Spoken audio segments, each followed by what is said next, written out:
Anong latest mga kababayan?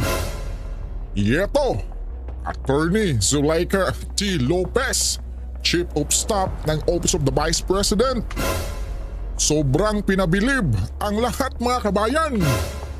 Kahit na sinasabihan pa mismo ng isang kongresista na stupido raw at na-cited in contempt pa ng isang convicted na Franz Castro at halos buong nasa Quad Committee mga kababayan ay pinagmumukhang tanga na walang alam na pagkaabogado. Si Attorney Lopez ay eto kabayan. Matapang pa rin niyang hinarap ang mga ito. Pakinggan natin, kabayan. And not have to go through ordinary processes. Kahit nga travel order, kailangan initialan ng Chief of Staff Travel order lang yun. Your Honor, may I answer? Please, Attorney Mr. Chair, Lopez. Mr. Chair, yes.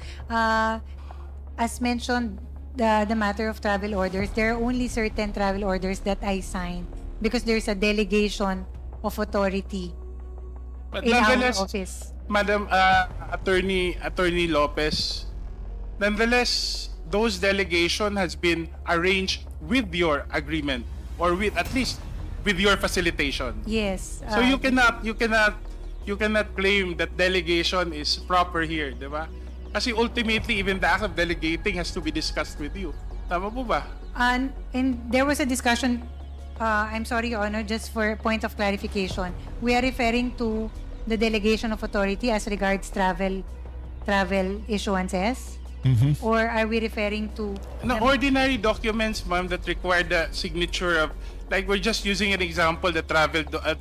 kasi kung ang travel authority nga kailangan ng knowledge, is issued with the knowledge of the Chief of Staff, paano mo kami mapapaniwala na ang special order authorizing someone to handle and disburse hundreds of millions of pesos did not go through you, ma'am? Either you're stupid, ma'am, or you're lying. Sorry. Sorry, nadadala lang ako. Di ba kabayan? Narinig niyo yun kabayan, di ba? Sorry lang daw. Di ba? Pwede ba natin yung excited in contempt yung congressman na yan kabayan? Di ba? Walang galang ata yan kabayan, di ba? Kita nyo naman si mama, oh, natawa na lang. Isang attorney yan, boss. Di ba? Mga kabayan, ganun na ba yung mga congressman natin?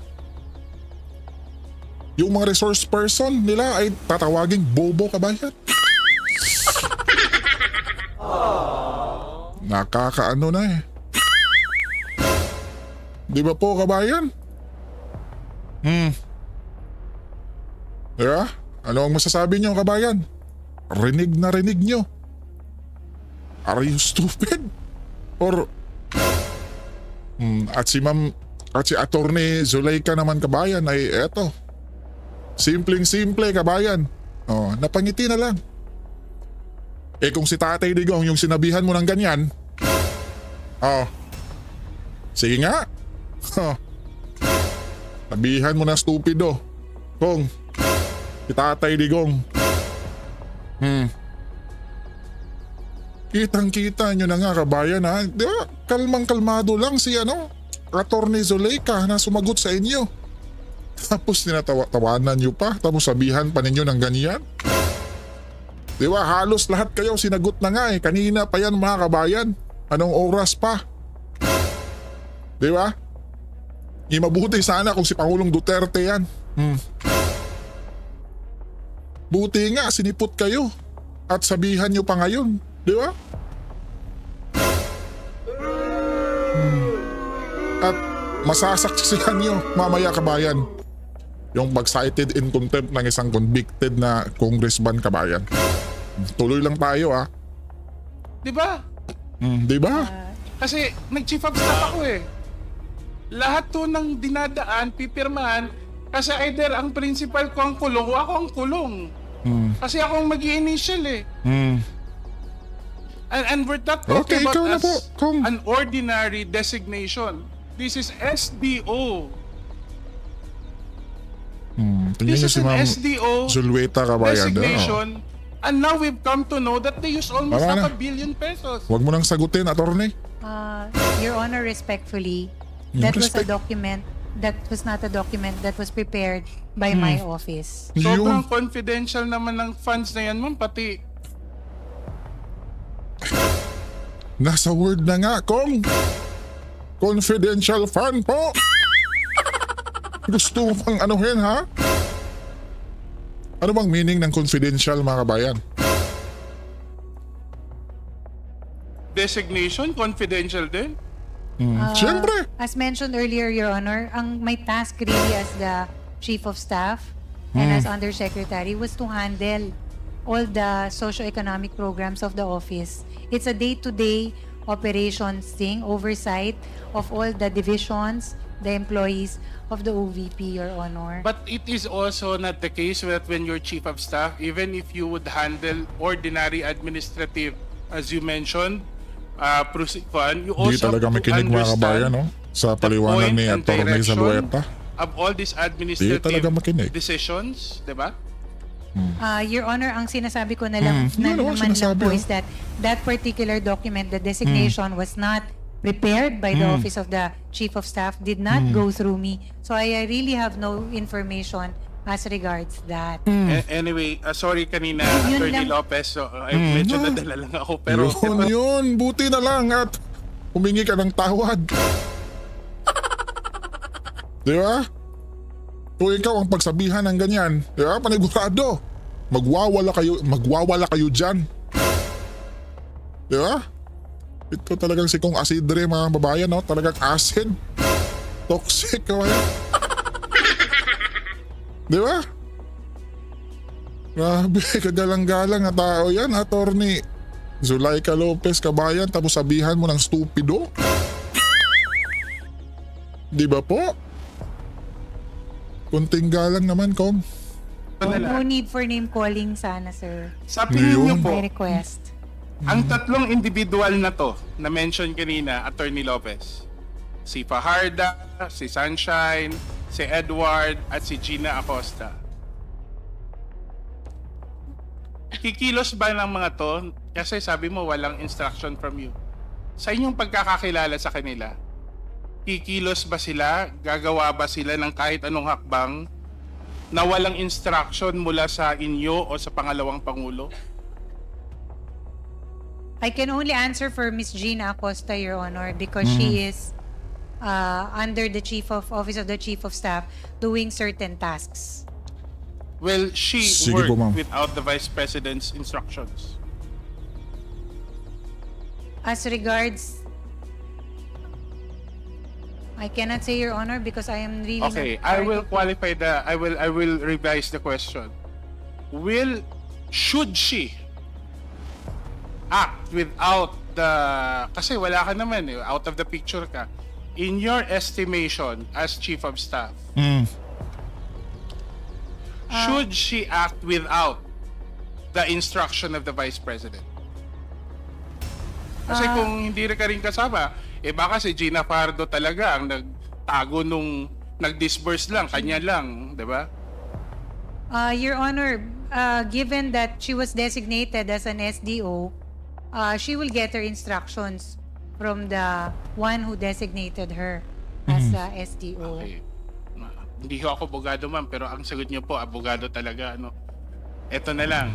Hindi ka nga abogado eh. Kikilos pa, gagalaw pa, Di ba? si Ginang Acosta nang dapat bang gumalaw o kumilos Sige, o magdesisyon sige. si Ginang Acosta na walang pahintulot o instructions mula sa pangalawang pangulo.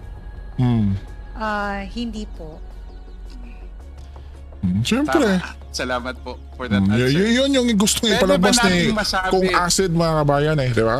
Papunta talaga kay Pwede BP ba Sara. natin masabi, Yun, ma'am, Yun o. na dahil matagal nang magkakakilala itong tatlong tao, magkilala din ninyong kayo kilala din ni Vice President, pwede ba nating masabi na sa usapin ng confidential funds, the act of one is the act of all? Your Honor, as I mentioned, I can only answer for myself. No? Tama. I am not privy to anything Yun. as regards the disbursement, utilization of the confidential funds. Ma'am, kung hindi po kayo privy sa utilization ng confidential funds, paano nyo po ma-establish yung boundaries ng liquidation at kayo pa po ang nagsulat sa Commission on Audit tungkol dito? Oo. As I mentioned earlier, Your Honor, these were documents and attachments presented and prepared by Mr. Lemuel Ortonio. Ma'am, as a lawyer and as a chief of staff of the Vice President, hindi ba sa tingin ninyo, in your judgment, etong mga arrangements na to na medyo sabihin na lang natin unorthodox, no? Ito ang nagresulta ng kakulangan po ng transparency sa paggamit at pag-disburse ng confidential funds. In your judgment, ma'am, you know, you're not the only agency that has confidential funds. And we did not see these problems in other agencies. But can you at least acknowledge Di daw, that kabayan, all ang this trying to inimbestigahan find ba ways nila, of kabayan? compartmentalizing, of skirting procedure, have contributed to, at least na lang, ma'am, to that impression that there is a lack of transparency in the disbursement of confidential funds, that you could have done better in the use of confidential funds? Your Honor, Mr. Chair, that is the case and the situation in the Office of the Vice President, Your Honor.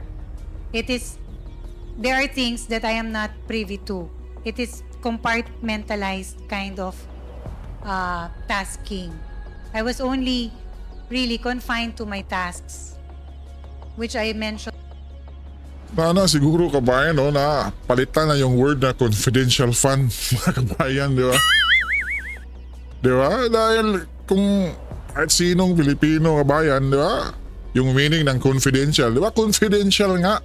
Oh, di ba? Di ba po? Sana palitan na lang yan kabayan, no? Sa tingin nyo kabayan. Di ba? Earlier, Your Honor, which is really running the operation side of the Office of the Vice President, ensuring that our programs are institutionalized, it is implemented across the country. Yun po yung ang main task ko. Did I was any of not your- really... Okay mga kababayan, rekta na tayo doon kay Franz Castro mga kababayan ha. Eto tingnan natin mga kababayan. Nabobore na tayo doon eh. Rekta na tayo dito kay Franz Castro at kay Attorney Zulieka kabayan na cited in contempt kani-kanina lang. Niyo po ba yung posisyon ng Makabayan Black sa confidential funds? Yes, Your Tinatanong Honor. yan ha. Ano po yun, kung alam nyo? That certain agencies should only be given, should only be allotted confidential funds. Not all agencies. Am No. I right? I'm sorry. Medyo kulang. So, ang posisyon po ng Makabayan dyan, pati ng kinatawang ito, ay i-abolish talaga ang confidential funds. Dahil, eto na nga, no? This is it. Nakikita na natin kung paano Ganun ba? nagagamit, no? O paano siya Okay. nami-misuse. Based naman dito sa mga nakikita na natin. Okay, so sinasabi ni Attorney Lopez, Mr. Chair, for the sake of exposure. So ano po yung ibig sabihin bakit parang in-emphasize nyo pa na ako ay Convicted? ni-raise ko itong confidential fund for the raise of exposure. Anong tingin nyo mapapala ko na i-raise ko to for the sake of exposure? Respectfully, Your Honor, Mr. Chair, may I be recognized? Sagutin mo madam. You're recognized, Attorney Lopez. Thank you, Sir Chua. Ma'am, as mentioned earlier, the letter that we have submitted is a mere request to the Commission on Audit. It is a simple statement of our position given that there is a ongoing audit investigation on the confidential funds. No, Yun. you are not responsive, Mr. Chair, Okay. doon sa tanong ko. So, anong mapapala ko lang doon sa sinasabi nyo na, at in-emphasize nyo pa for the sake of exposure. No? The only purpose mentioned is to expose to the public the use of confidential funds. So, the only purpose ay, expose ko lang yan? Tingin mo, wala akong dahilan bakit natin nire-raise itong confidential funds. Hindi naman po, Your Nagalit Honor. pala si Franz ito lang Castro po yung, Kabayan. position namin as an office. Hindi naman namin sinasabi na wala po kayong purpose. Walang Except- purpose talaga yan. To expose it. No, in this case kasi, Your Honor, the premise is that hindi pa po final yung findings ng audit investigation. So, we feel that it was not the right time to release it because it was inconclusive. It was not final. Yun naman po. But it is not to say, Your Honor, that you have no purpose Yes. really at the Oo. end of the day. Meron po kayong position. I understand that as member of the Makabayan, sorry, Your Honor. Makabayan Block. Yes. As member of the Makabayan, mula pa nung panahon ni former representative sa Turo Ocampo, against na kami sa mga confidential funds, sa mga iba't ibang funds na walang control, no, yung ating taong bayan. Kaya yung pag-expose natin ng confidential funds, hindi lang yan sa panahon namin. At nakita naman natin yung mga experience niyan. Instead, di ba, kung meron tayong confidential funds, ibigay yan doon sa mas tangible na mga projects, mapapakinabangan ng taong bayan. Di na yan Diba? confidential So, funds, yun po yung madam. namin doon. At hindi yung dahil in-expose lang natin. Kasi meron din kasing statement si Vice President with due respect na ginamit itong confidential funds, no? At napag-usapan namin with the speaker. Walang ganon. For the With the record, speaker, Mr. mga Chair. kabayan. No? Walang ganon na No. itong confidential funds, kaya daw in-expose ni France o kaya in-expose ng Makabayan dahil meron kaming kontsabahan ng speaker or leadership. Walang Di ganon. ba totoo? Di ba totoo, madam? Nakita niyo naman, Di no? ba? Nakita naman. Bakit natin expose ito? Dahil may nakita tayong notice of disallowance at bukod pa dun sa purpose natin na syempre hindi dapat na At bakit di nyo rin in-expose yung sa ating mahal na Pangulo, madam? Diba noon yung di pa tumakbo ng Pangulo si BBM, ay grabe. Putak na putak kayo doon. Diba? Oh, sana ngayon madam. Diba? Yun yung inungkat ninyo. Diba? So yung mga tao magtataka talaga sa ginawa nyo kay BP Inday, Diba? Diba mga kabayan? Diba? At sabihin pa niya na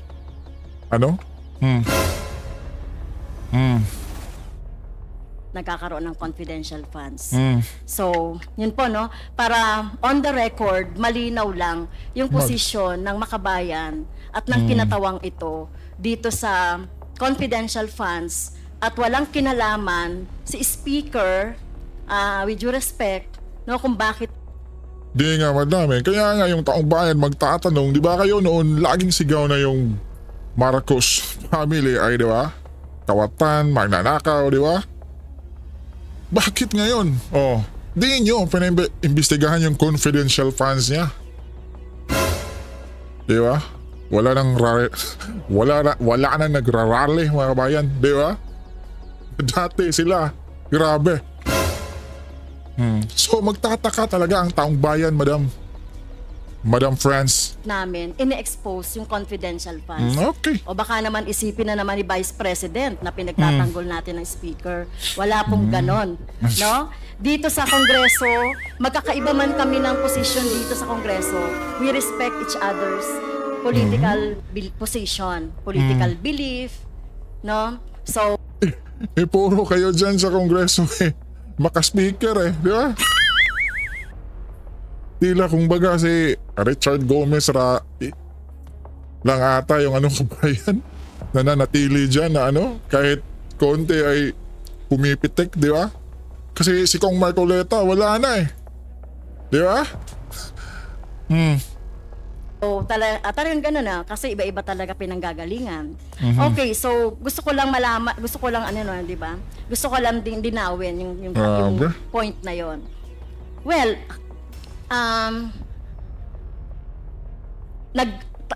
ako rin, Mr. Chair, nag-expose, ako rin yung nag-motion for subpoena duces tecum dito sa confidential na 125, kung natatandaan niyo po, no?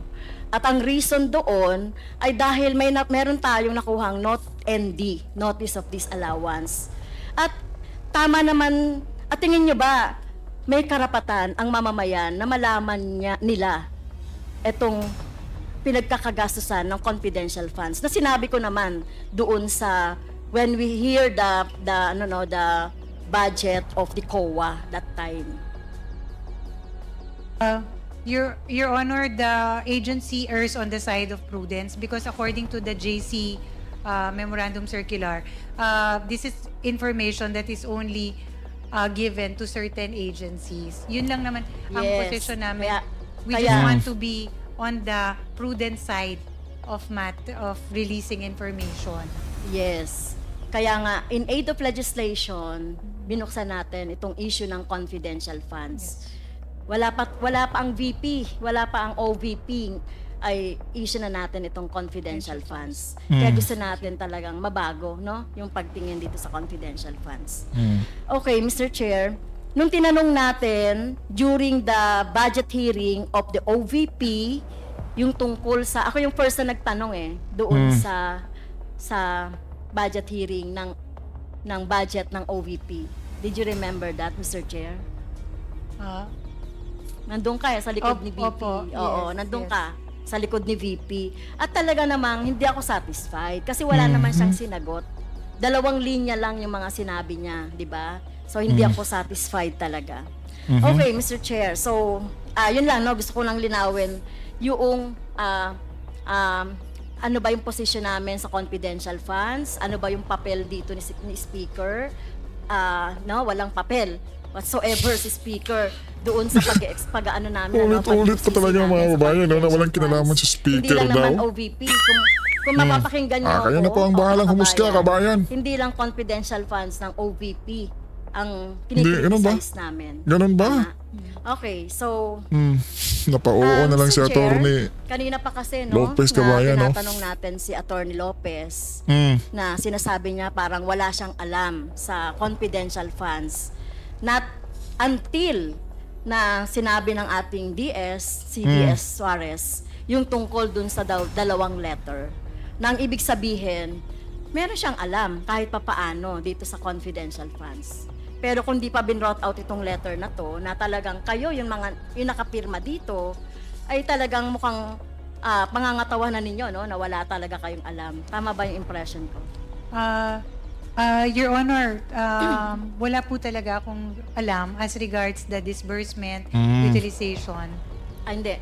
Hindi yun. Yung the whole, yung confidential funds. Kasi parang sinasabi mo kanina na labas ka. Siyempre dun may sa alam din confidential yan. funds. Yung kung Kasi buo from man- budgeting. kung buo Kasi man, di ba, tinanong ko kabayan? nung last meeting, si Mr. Tendo, Pero kung specific, Rabago, di ba? pag-usapan naman talaga ito, no, 125, na Kung pagre-request, naman tong si no, Franz. 125. So may alam ka doon. Siguro ma'am, for the record, Yun, Mr. yun, mga Chair, kabayan, no? Your Honor, Oh. Mr. Chair. Yes, Oo. please continue. Ayun lang Attorney po yung Lopez. point of clarification. Ang point of clarification is that I am aware that in the budget of the OVP, meron po tayong confidential Yun ang ibig funds. sabihin. Ang wala lang po akong direct or personal information is as regards the utilization, disbursement of Well, the set fund. I Klaro ba? respect your Yun po your yung- answer to that. May clarification. Pero may You respect me May also na hindi ako naniniwala. So, Naku po mga kababayan. so naniniwala ka ba na yung confidential fund is a public fund? Naku It's po. not private. Yes, Your Honor. Okay. So lahat po ng public fund, according to the law, ay ino-audit yan. At tinitignan kung saan ginamit at dapat Kaya alam nga, din huwag ng na yung bayan, tawaging, ng taong huwag na bayan yung saan tawaging napunta. confidential fund, kabayan. yes. Tama. Oo. Kaya walang ano confidential na nga, kino-confidential pa natin. Ay, yun mga babayan, no, yun yung nakakalito, no, At sinasabi confidential natin, kaya fund. gusto natin baguhin yun Kung Tama, magtutuloy pa baguhin rin niyo yung na kaagad. confidential fund, hindi lang dapat speaker, hindi lang dapat Senate President, hindi lang dapat agency ang nakakaalam nitong utilization ng confidential funds. At doon tayo nang gagaling, mabago yung mga ano, no. But of course, ang position namin, i-abolish yan. Okay, Abolish na. Mr. Speaker, Go na. dahil dito sa sulat na to, Mr. Speaker, Mr. Chair, sinasabi kasi dito sa sulat na ito na tama ba request lang sa COA na wag pagbigyan yung aming request for the subpoena? Kinaos. It was Inulit na really naman just a kabayan. request directed to the Commission on Audit, Your Honor. Pero Mr. Chair, on the second paragraph nung kanyang letter, yung letter po ni Attorney Lopez, nakalagay dito, no, we are of the position that the subject subpoena should not be complied with for the following reasons. Ayun, na-explain mo na Ano? yun. Ano po bang ibig sabihin ng should not? Are you commanding? Are you demanding the COA na wag sumunod doon sa subpoena doon sa STECUM? If, Your Honor, Mr. Chair, Please continue, Attorney Lopez. yes, if you read the entire the entirety of the letter, it is really a respectful request sa Yun. Commission on Audit. We are not demanding them or instructing them. It is really a respectful request. If you read in the Well, entirety. Panigurado din naman maniniwala oo, yan. pero Kabayan. pag should kasi parang demanding Oh, yun, na oh. yon, commanding na yun para sa akin, no? Ikaw lang yun. Buti na lang inamin mo Okay. na para sa iyo lang. Yes, Madam and, Chair. May I So, also kung- add, Yes, kung hindi ito demanding, commanding, parang siga-siga ba yung Office of the Vice President na utusan yung OVP? Yung Utusan ang Siga na COA na tuloy. hindi kami sundin ang Higa na tuloy yung OBP, kabayan. Congress or House of Representatives. Your Anong Honor, klaseng Mr. utak Chair, to, hindi kabayan? po siga-siga ang OVP. It is really just a respectful request, Your Honor, Naku po. for them to consider our position. Like all position papers filed, ito po yung we feel that these are the issues that we needed to raise. So, which we addressed to the Commission on Audit. Yung mga kabayan, no? Okay. Ang So galing kanina, nilang, Mr. ano, Chair, binanggit na ating mga colleagues Magawa ng yung salita, mga kabayan. dahilan, no, kung bakit mali ang paniniwala ng Office of the Vice President, kung bakit we are holding a hearing in aid of legislation dahil sabi nila wala pa daw batas o wala pa daw panukalang batas. So kaya nga tayo nag-hear ng, 'di ba? Malinaw naman na 'yan. Pero dito sa letter na ito, Mr. Chair, may plano talaga ang Office of the Vice President na mag-interfere Naku po. doon sa ating conduct ng ating proceedings. Dahil dito, Mr. Chair. At I'm sorry, Attorney Lopez, no, dahil ikaw yung nakapirma dito. And according to our rule, one of the reasons Ano? on the undue, Eto na is the ba? undue interference in the conduct of proceedings. So may I move, Mr. Chairs, na nag-violate si Attorney Lopez dito sa ating proceedings or sa ating trabaho due to this Section 11, letter F, undue interference in the conduct of proceedings. May I move to cite Attorney Lopez in contempt, Mr. Chair? I move. Naku po, mga kabayan. Mr. Yun lang Chair, yung before you dahilan. make the ruling, Any second? if I may be allowed, Any second to the motion? uh, Duly seconded? Is there any objection? Hearing Honor. none, the motion is Hands carried. up. respectfully, it was not the intention of the Office of the Vice President to... Attorney, you wait for me to acknowledge Okay, you. I'm sorry. For that, Apologize, Your I Honor. move for 1 minute suspension.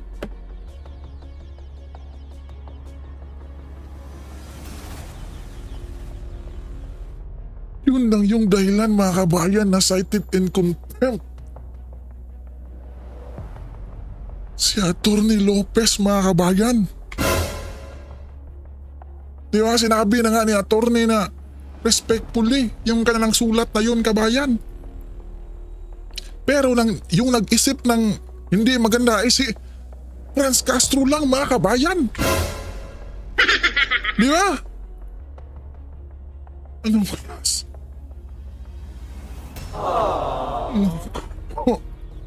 Ikaw, kabayan, anong masasabi mo sa cited in contempt ni Franz Castro at yung kaninang congressman na sinasabihan pa ng stupido itong si Atty. Lopez? Magkomento lang kayo sa baba, kabayan, at pag-usapan natin yan. Ingat kayo palagi at laban lang.